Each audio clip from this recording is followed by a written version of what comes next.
Hello and welcome to the SIMULINK for new users. My name is Masoud and I'm the student of mechanical engineering. Today we are going to talk about how to get started with SIMULINK.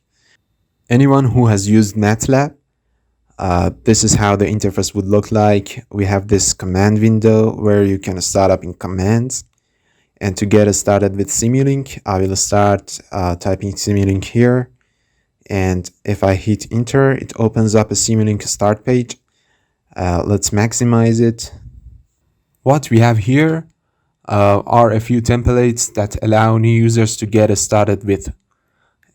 For example, we have a digital filter or feedback controller with some of the blocks already existing. So you don't have to open a blank Simulink model. And if you have other products besides Simulink, as you scroll down, there's different starting point templates for the other products as well. But I think for my presentation today, I'm just going to start with a blank model just to show how easy it is to set up a model.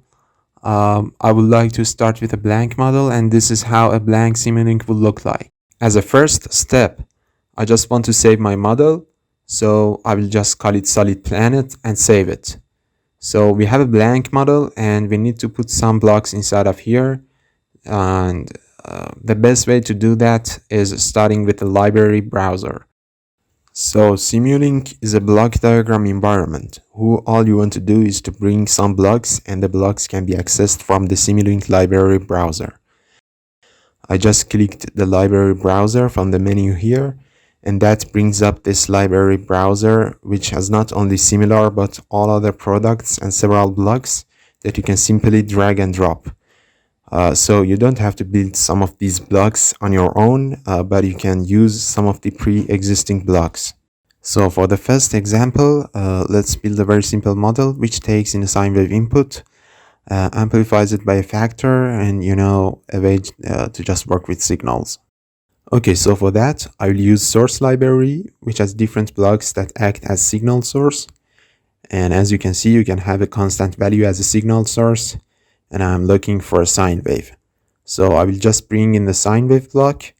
I will just drag it and drop it, and that will bring a block into my model. Now let's bring other blocks that allow amplification of this wave. One of the nice ways you can bring in blocks is through a quick insert, where you can just click on the screen for one time.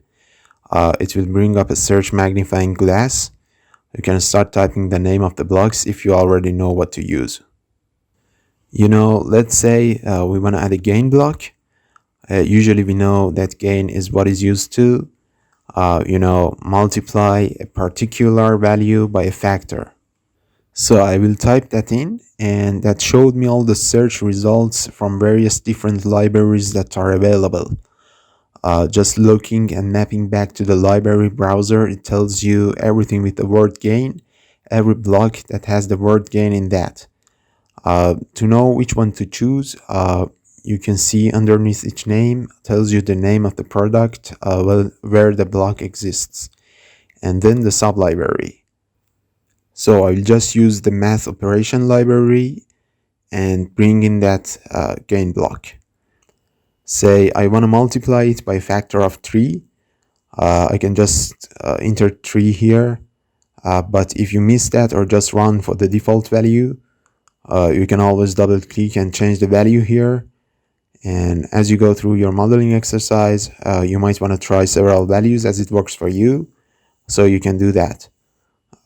When you quickly want to build something, you can use the convenience mechanism that comes in with a quick insert, but otherwise you can just use a block dialogues.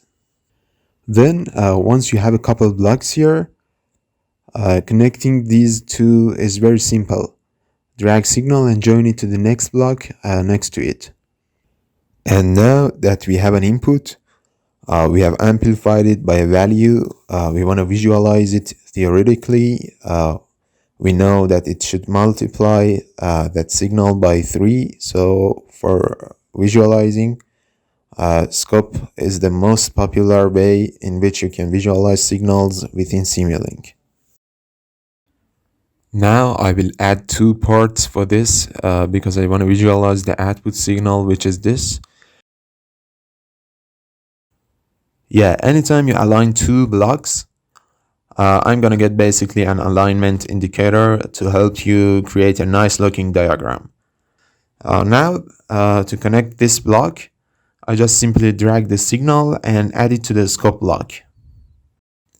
Now that time, I didn't do my basic left click drag. I did a right click drag because if I did left click drag, that would just move the signal around, but I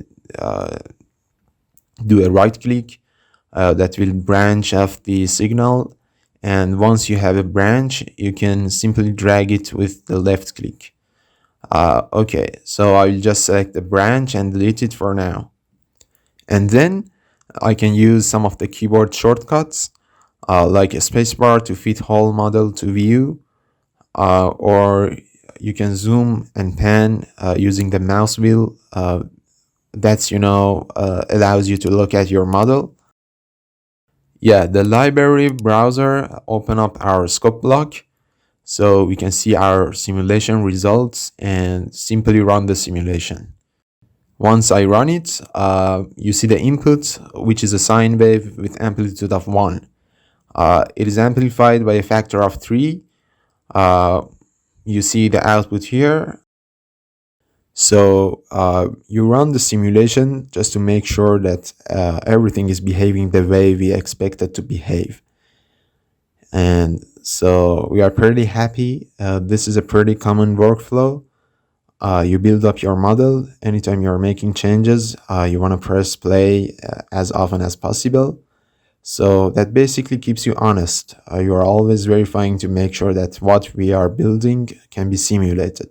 And that's kind of the power of Simulink. To be honest, if I just went here and changed the value, simply press the play button and quickly visualize it in scope block.